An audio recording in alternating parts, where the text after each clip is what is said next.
வணக்கம் நண்பர்களே. அது டிஆர்பி டிசிஎஸ்பி எக்ஸாமுக்கான அறிவிப்பு வந்து ஆகஸ்ட் 6ஆம் தேதியிலேருந்து அப்ளை பண்ணலாம் அப்படின்னு சொல்லிட்டாங்க. அஃபீஷியல் ஜிபோவே வந்துருச்சு, எல்லோரும் பார்த்துருப்பீங்க. இதுக்கு சிலபஸ் என்ன, எக்ஸாம் பேட்டர்ன் என்ன, ஏஜ் லிமிட் என்ன அப்படிங்கிறத டீட்டெயில்டாக அனலைஸ் பண்ண போகிறோம். இந்த காணொலி உங்களுக்கு ரொம்பவே பயனுள்ளதாக இருக்கும். ஏன்னா பேசிக் கான்செப்ட் எல்லாமே உங்களுக்கு இதில் புரிதலோடு தான் பண்ணியிருக்கோம். அதனால் ஸ்கிப் பண்ணாமல் இது வரைக்கும் பாருங்கள். அதே போல் வந்து இந்த எக்ஸாம் ப்ரிப்பேர் பண்ணிங்கன்னா நமது கைடன்ஸ் வந்து பார்த்திங்கன்னா அப்பாயின்மெண்ட் ஆர்டர் வாங்குற வரைக்குமே வரும். அதனால் புதுசாக பார்க்குறவங்க மறக்காமல் சப்ஸ்கிரைப் பண்ணி வச்சுக்கோங்க. வாங்க இன்றைக்கான காணொலிக்கு போகலாம். ஸோ உங்களுக்கு அடிப்படையை வந்து ஒரு விஷயத்தை சொல்லிக்கிறேன். டிஆர்பினா என்ன அப்படிங்கிற அப்ரிவேஷன் தெரிஞ்சாங்கன்னா, டிஆர்பினா என்னென்னா டிஸ்ட்ரிக்ட் ரெக்ரூட்மெண்ட் போர்டு, சரிங்களா?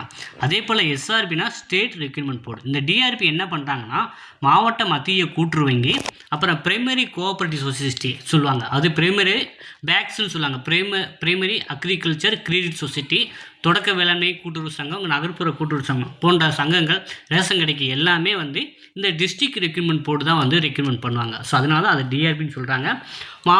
மாநில அளவில் வந்து பார்த்திங்கன்னா ஹெட் ஆஃபீஸ் லெவலில் ஒரு சில ரெக்ரூட்மெண்ட் பண்ணுறாங்க. அதுக்கு வந்து ஸ்டேட் ரெக்ரூட்மெண்ட் போர்டு வந்து கண்டக்ட் பண்ணுவாங்க. ஓகேவா?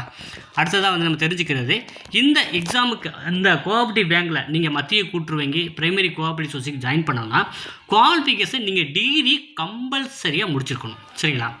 டிகிரி வந்து கம்பல்சரியாக முடிச்சிருக்கணும். கரஸ்பாண்டன்ஸில் படித்தாலும் சரி, டிகிரி கம்பல்சரி. அப்புறம் வந்து cooperative course, so DCM diploma in cooperative management படிச்சிருக்கலாம். இல்லை இப்போ கரண்டாக வந்து நான் அப்ளிகேஷன் ஃபீஸ்லாம் பேமெண்ட் பண்ணிட்டேன், கோர்ஸில் வந்து ஆகஸ்ட் 4ஆம் தேதி ஜாயின் பண்ணுறேன் அப்படிங்கிறவங்களும் இதுக்கு அப்ளை பண்ணலாம். அப்புறம் higher diploma cooperative management, BA cooperative, MA cooperative, BCom cooperation, MCom cooperation இதெல்லாம் படித்தவங்க அப்ளை பண்ணலாம். ஓகேவா? ஸோ அதனால் வந்து இதுக்கு வந்து எனி டிகிரி மஸ்ட்டு. இந்த டிசிஎம் கோர்ஸு ஹையர் டிப்ளமோ வந்து படித்து முடித்தவங்க, படிச்சுக்கிட்டு இருக்கவங்களும் இதுக்கு அப்ளை பண்ணலாம். ஆனால் பிஏ கோஆப்ரேஷன் பண்ணுறவங்க, எம்ஏ கோஆப்ரேஷன் பண்ணுற பாதியிலே படிச்சுக்கிட்டு இருக்கவங்க பண்ண முடியாது, அவங்களாம் முடிச்சுக்கணும். டிசிஎம்முக்கும் ஹையர் டிப்ளமோ கோஆப்ரேட்டிவ் மேனேஜ்மெண்ட் பண்ண தான் இந்த ப்ரொவிஷன் வந்து கொடுத்துருக்காங்க. அவங்க படிச்சுக்கிட்டு இருந்தாலும் இல்லை படிக்க போகிறதா இருந்தாலுமே இந்த எக்ஸாமுக்கு அப்ளை பண்ணலாம். அடுத்ததாக வந்து ஏஜ் லிமிட் வந்து பார்த்திங்கன்னா, ஏஜ் லிமிட் வந்து ஓப்பன் கேட்டகரியில் வர்றதுக்கு யாருக்குமே ஏஜ் லிமிட் கிடையாதுங்க. அதே பிசி முஸ்லீம், எம்பிசி, டிஎன்சி, எஸ்சி, எஸ்சி போன்ற பிரிவினருக்கு ஏஜ் லிமிட்டே கிடையாது. யாருக்கு ஏஜ் லிமிட் அப்படின்னா ஓப்பன் கேட்டகரியில், அது பொது பிரிவில் வரவங்களுக்கு மட்டும்தான் ஏஜ் லிமிட் வந்து உண்டு. காம்படிஷன் வந்து பார்த்திங்கன்னா இது மாவட்ட அளவில் வந்து ரெக்ரூட்மெண்ட் பண்ணுறதுனால ஒரு மாவட்டத்துக்கு ஒரு 3000 ஒரு 4000 5000 தான் வருவாங்க, சரிங்களா? ஸோ நம்ம குரூப் 4 குரூப் 2 போனோம்னா பல லட்சம் பேர் போட்டி போடுவாங்க. ஆனால் இந்த தேர்வுக்கு வந்து உங்கள்கிட்ட மாவட்ட வாரியாக வரனால நீங்கள் கொஞ்சம் எஃபோர்ட் போட்டாலே இந்த டிசிஎம் கோர்ஸ் படித்தவங்க தான் வரப்போகிறதுனால ஈஸியாக ஒரு வேலைவாய்ப்பை பெறக்கூடிய ஒரு ஜாப்பு தான் இது. ஓகேவா? அதனால் காம்படிஷனை பற்றி யாரும் கவலைப்பட தேவையில்லை. அடுத்ததாக வந்து பார்த்திங்கன்னா எக்ஸாம் வந்து எப்படி நடக்குன்னா, எக்ஸாம் வந்து 3 மணி நேரங்க. டோட்டல் கொஸ்டின் வந்து 200 கொஸ்டின்.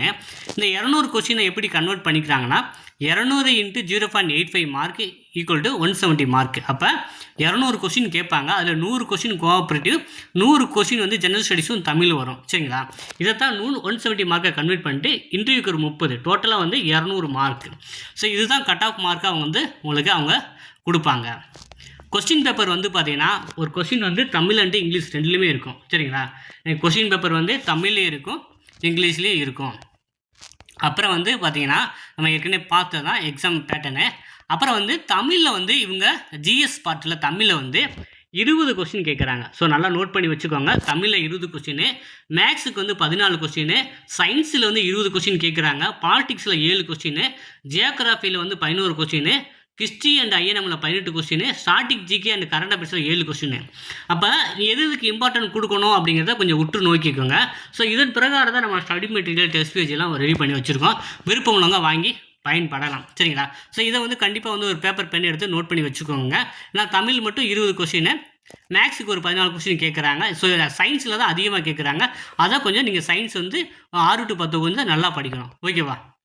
அடுத்து கொஸ்டின் கோஆப்ரேட்டிவ் சப்ஜெக்டில் வந்து 4 மெயின் சப்ஜெக்ட் இருக்குது. Cooperative management, cooperative credit and banking, cooperative audit and accounting, computer basic fundamentals. இதில் கோஆப்ரேட்டிவ் மேனேஜ்மெண்ட்டில் 35 கொஸ்டின் கேட்குறாங்க, கோஆப்ரேட்டிவ் கிரெடிட் அண்ட் பேங்கிங்கில் 35 question, cooperative audit and accounting யூனிட்டில் வந்து 20 கொஸ்டின், கம்ப்யூட்டரில் 10.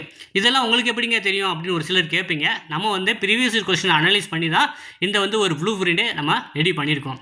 ஓகேவா? ஸோ இதையும் நீங்கள் பேப்பர் பென் எடுத்துகிட்டு நோட் பண்ணி வச்சுக்கோங்க.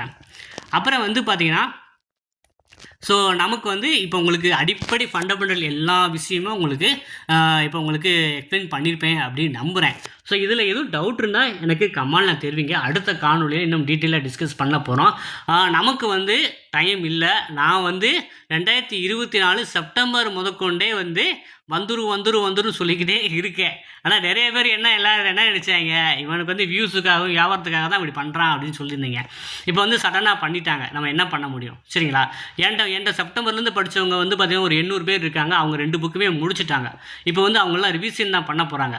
அப்போ அவங்க நிறைய பேர் வந்து முன்னக்கூடியே வந்து படித்தவங்களும் இருக்காங்க. அவங்களெல்லாம் நீங்கள் காம்படிஷன் பண்ணனா இன்னும் வெறித்தனமாக படிக்கிற மாதிரி இருக்குங்க. ஏன்னா இது ஒரு ஈஸியஸ்ட் வே. சரிங்களா? ஸோ இதுக்கு நீங்கள் உள்ளே போகணும் அப்படின்னா கொஞ்சம் மெனக்கெட்டு செஞ்சு தான் ஆகணும். படிக்க ஆரம்பிங்க. நான் உங்களுக்கு எல்லாருக்கும் என்ன சஜஷன் பண்ணுவேன் அப்படின்னா, நீங்கள் வந்து நீங்கள் வந்து ஜிஎஸ்சில் வந்து பார்த்தீங்கன்னா இவ்வளோ சப்ஜெக்ட் படிக்கணும். சரிங்களா? தமிழ், ஆப்டிடியூடு, சயின்ஸில் physics, chemistry, biology, politics, geography, இந்திய history and INM, static GK, current affairs. ஆனால் ஜிஎஸ்சில் வந்து இந்த கோஆப்டிவ் சப்ஜெக்டில் வந்து பார்த்தீங்கன்னா மொத்தமே 4 யூனிட்டு தான். அப்போ இதில் மார்க் எடுக்கிறது ஒரு சமயோகித ஒரு புக்தியாக இருக்கும். சரிங்களா? கொஞ்சம் இதில் கொஞ்சம் மார்க் கெயின் பண்ணிவிட்டு இதில் வந்து பார்த்தீங்கன்னா ஒரு 100க்கு வந்து பார்த்தீங்கன்னா ஒரு 80-90 கொஷின், இதில் ஒரு 50-60 கொஷின் அட்டன் பண்ணால் கூட உங்களுக்கு வேலை கிடச்சிருங்க. ஆனால் இந்த ஜிஎஸ் படிக்கிறது ரொம்ப ஹார்ட் ஒர்க் பண்ணணும். ஆனால் அந்த கோஆப்டிவ் சப்ஜெக்டை எல்லோரும் ஈஸியாக படிச்சிடலாம். ஸோ அதனால உங்களுக்கு வந்து பார்த்திங்கன்னா எல்லா ஷார்ட் டைமில் வந்து கோஆப்டிவ் சப்ஜெக்டில் நல்லா கான்சன்ட்ரேட் பண்ணிங்கன்னா இதில் ஹை மார்க் எடுத்துகிட்டு இதில் வந்து பார்த்திங்கன்னா நீங்கள் பாதி படித்தா கூட அந்த மார்க் ரீச் பண்ணிடலாங்க. ஏன்னா கோஆப்டிவ் சப்ஜெக்ட்லேருந்து வேறு எதுவும் கோஆப்டிவ் மேனேஜ்மெண்ட் அதில் தான் கேட்க முடியும். சரிங்களா? ஜிஎஸ் கூட டஃப்பாக முன்ன பின்ன ஆகலாம். ஆனால் உங்கள் கோஆப்டிவ் சப்ஜெக்ட் உங்களை ஏமாற்றாது. அதில் நல்லா படித்து வச்சுக்கோங்க. Cooperative management, cooperative credit and banking, cooperative audit and accounting, computer fundamentals. சரிங்களா? ஸோ அதனால தான் நம்ம வந்து கோஆப்டிவ் சப்ஜெக்ட்டுக்கு ஸ்பெசிஃபிக்காக 2 புக்கு கொடுத்து அதிலிருந்து பேஜ் நம்பர் வைஸாக டெஸ்ட் பேஜ் எல்லாமே ப்ரொவைட் பண்ணுறோம். அதே போல் ஆண்ட்ராய்டு ஆப் மூலமாக டெஸ்ட் பேஜ், ஆன்லைன் கிளாஸ் எல்லாமே வரப்போகுது. விருப்பம் உள்ளவங்க இந்த டிஸ்பிளேயில் வாட்ஸ்அப் நம்பருக்கு சாட் பண்ணி வாங்கி பயன்பெறுங்க. ஸோ ஷார்ட் டைம் இருக்குது. இந்த காணொலி உங்களுக்கு பயனுள்ளதாக இருக்கும் அப்படின்னு நம்புகிறேன். ஸோ இந்த வீடியோ பிடிச்சினா மறக்காமல் லைக் பண்ணி வச்சுருங்க. உங்கள் நண்பர்களுக்கு தேவையான அவங்களுக்கு ஷேர் பண்ணுங்கள். நன்றி, வணக்கம்.